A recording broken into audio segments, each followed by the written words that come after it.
Welcome to Immigration Quicktake. This is Duygu Erçman with the American Immigration Lawyers Association. On Friday, federal judge John Bates ordered that the Trump administration will need to restart the Deferred Action for Childhood Arrivals program. But there are some nuances to what this may truly mean. AILA's Director of Government Relations, Chen, is here to share more. Thanks for joining us, Greg. What does Friday's decision mean? So Friday's ruling is the latest big blow to the Trump administration's attempt to rescind the DACA program. On Friday, the federal district court ruled for the second time that the way the Trump administration rescinded DACA is unlawful.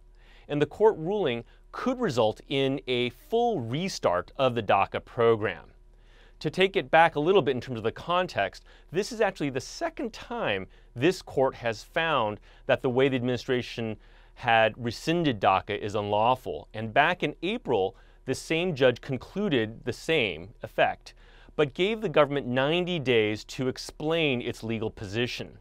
Secretary Nielsen of DHS issued a memo back in June to the court explaining its position, but the court this past Friday concluded that there's really nothing in that memo that changes his position and his review of the case, and essentially that there are still deficiencies in the government's analysis here.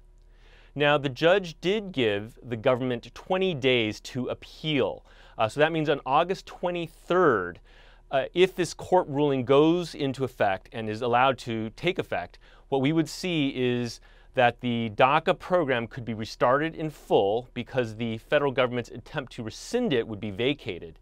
And we would not only see that people who have renewal applications could go forward, but new applications for DACA would be allowed to be processed. So this is a potentially very big change. And how could the hearing with Judge Andrew Hanen on August 8th impact last week's decision? This coming Wednesday, August 8th, there is another court case in the Southern District of Texas before Judge Andrew Hanen. And this case could come into direct conflict with the decision rendered by the court in D.C. Basically, there is a preliminary injunction hearing before Judge Hanen in the Texas case. And that case is being brought by the state of Texas and 6 other states. And they are essentially challenging that the DACA program is unlawful. And their goal is to get a preliminary injunction to prevent the applications of any renewals from going forward in DACA and to essentially stop the program. If Judge Hanen rules in favor of these state litigants, we could have competing decisions on DACA.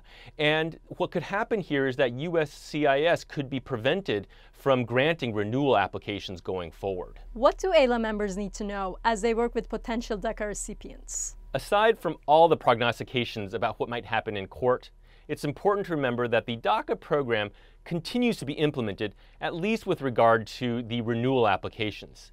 If you think you need to submit a renewal, you should contact an attorney as soon as possible and go ahead and submit that application.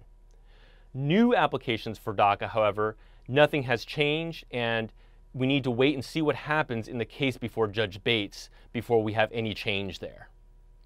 Any other questions, you can consult with the AILA practice update that we've just put onto our website, which gives more information about these court cases and what attorneys can do. The big picture here, of course, is that DACA eligible individuals, people who have received DACA, dreamers, their situation still hangs in the balance. And that's why it's so important that we keep pushing Congress to enact legislation to protect dreamers. That is going to be the only way we can get permanent protection, a permanent solution for this population. And we're calling upon all AILA members and the public to keep pressing for this.